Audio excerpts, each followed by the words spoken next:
Hello, my name is Roberta Fox, and I'm the Chief Innovation Officer of Fox Group Technology. We provide analysis and opinions and assistance to help business and government clients determine, select, acquire, and implement next-generation technology solutions in IT, unified communications, telecommunications, networking, and contact center technologies. This issue of Fox Group Telecom Dispatch provides viewers with our highlights of the top trends we observed in 2013 and what we believe will be the top considerations for 2014. We start off this episode with highlights of the 2014 Canadian Economic Forecast, according to Craig Wright, RBC's chief economist.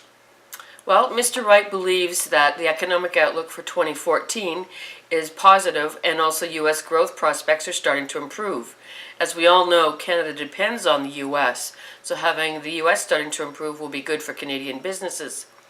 He also commented that there's lots of cash available for investment, but there's still some caution by the investors to give out their money. We're definitely seeing that, particularly in the small business sector.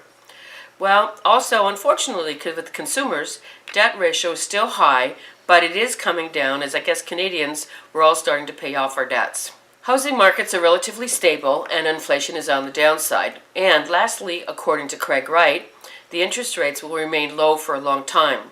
So you probably wondered why we put this in the issue of the dispatch. Well, we thought we'd give you our opinions of what we think it means, particularly to Canadian business and the industry sector. As Wright had said, CapEx is investment funds are available, and what that means is it makes it easier for clients to get CapEx. But a lot of our clients on the business side can't get CapEx and prefer OpEx. It does mean, though, for government sectors that they will have access to capital for build-out projects. Many of our enterprise clients are still having capital challenges for IT to get the money approved, even when they have really solid business cases. What that means they want to do is they want to have more operating expense type projects. They also tell us that they're worrying about the high dollar value that we're seeing for professional services.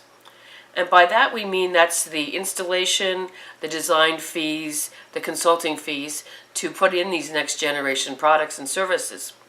In the past, it used to be that you spent more money on capital and a very low portion on professional services and software. Now, with IT and telecom coming together with the same licensing schemes, that's no longer the case. So the operating expense side of technology projects has increased. It's actually increased significantly. And our clients are also telling us that they worry about the shift now in the software license costs in telecom and contact centers, as well as the significant increases in maintenance and support. What this means is that you have to get more aggressive in your negotiations and really define what you want to make sure that you're getting the right pricing for the right services. So don't oversubscribe and don't put as much emphasis. If you don't need 24-hour, then don't pay for it. And lastly, in the economic area, small businesses are still struggling to get attention and support to spend their money with the technology vendors. I don't know, there's over 150,000 of us in Canada, and I say to the industry, okay, what's it going to take for you guys to pay attention? And it's not always about our lowest cost. We do spend money and we do need your help. The top trend for 2013 is cloud technologies. There's been lots of talk. What about action? Are Canadian businesses moving to cloud services? As it relates to cloud technologies, we applaud Neil McAvoy for founding the Canadian Cloud Network. It's an organization, a non-profit organization, to help promote Canadian cloud technologies, customers, suppliers, and consultants as a forum for all of the parties. As one of the advisory board members for the Canadian Cloud Network, I'll be working with Neil and the other advisory board members to look at ways that we can help improve and grow cloud opportunities and services for Canadian business. From our analysis of our 2013 client projects, we found that all of them had been looking at ways to move to cloud, and the good news is that there's interest and information required. The bad news is that it's taking more time and effort for both us as the consultants, the customers, and the vendors to put these different choices together. So it makes it interesting, but it does show that clients are looking to move to cloud services. As many of you know, we've also moved ourselves to 100% cloud for all of our services within Fox Group. Well, the update and the scorecard is that after 8 months, we're running at about approximately still at a 28% decrease in our overall IT, telecommunications, and network costs. But the good news is, additional good news, is that we've had about 7% increase in productivity. And you go, well, that doesn't sound like a big number, but that's about 125 hours per year that our consultants and myself and leadership team have to do more work and to generate more revenue. So what we found, it was initially difficult to calculate, but since we track our time, we were able to look at the productivity and to see what does it mean to the business. The second trend in Canada relates to social media. What has been the business effect, positive or negative? What about the impact on corporate networks, especially remote and mobile? Well, on this trend, we've taken our own research approach, and as a small business who's in the information business, we actually did an experiment, and we've been using Twitter, Facebook, and LinkedIn on an almost daily basis. We did it for a couple reasons. First point is we wanted to understand the business effect, positive or negative, and second and more important point, we wanted to understand what was the network impact. By that we mean, okay, you're going to use all these technologies and you're going to upload files and send information. How is it going to affect your corporate network, your LAN, and your wide area network, so that if many companies and many staff inside companies were using these next generation applications, what would be the impact? So on the first point, for the business impact, we believe right now that social media is more applicable for if your business is more consumer related. If you're in retail, you're selling to the public, not necessarily business to business.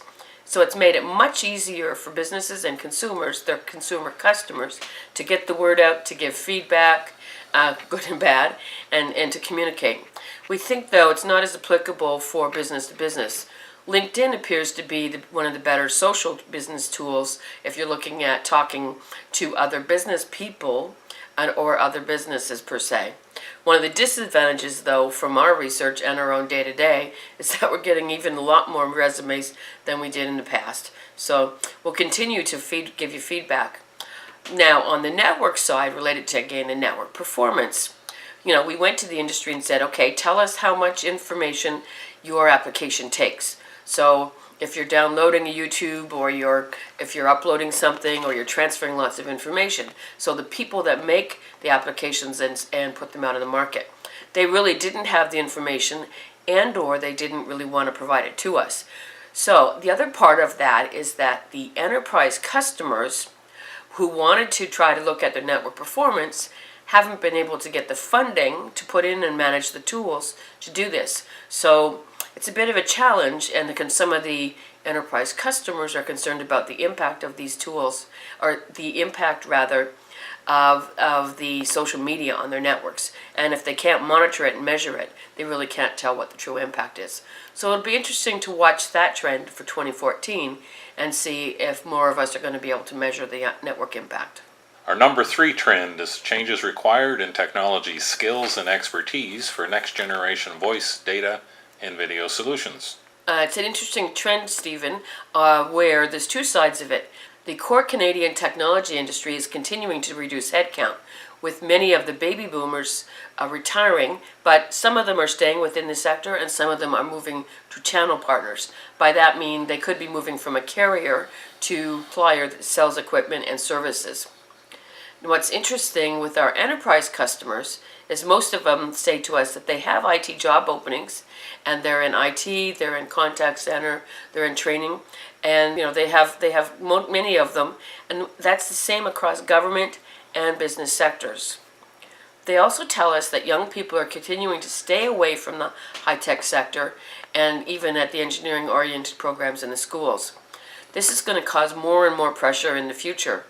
So we thought about this one, and we thought, okay, what would we do or what would we recommend?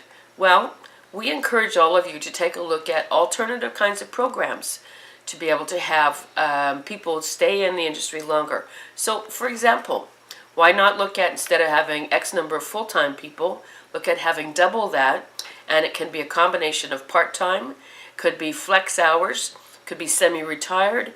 It also could be some of the new entry program people coming into the workforce and have them work part-time, tandemed up with an experienced person. Even think of this one, even with the millennials, they really don't want to do the 60, 80 hours weeks that we all grew up with doing in corporate Canada. So maybe it can be job sharing across multiple roles or multiple people with multiple roles. So we think that these advanced creative ways will help the industry and the customers have the staff they need to be able to deploy, support, and manage the technologies. So just to summarize and wrap up this episode of the Telecom Dispatch from Roberta Fox, Chief Innovation Officer, and Stephen Lawson, Chief Technology Advocate. Our guidance to the industry and the customers is think about over the holidays what technologies and what kind of things you'd like to do in the future. The better you can articulate and define your business requirements, the better the industry will be able to define their technology requirements. And don't forget to include support and services. And if you think of all of that stuff together and are able to define it, you'll be able to successfully install and leverage these solutions. And on behalf of the Fox Group team, we wish everybody a joyous holiday season and health, happiness, and prosperity for 2014. And have a great holiday.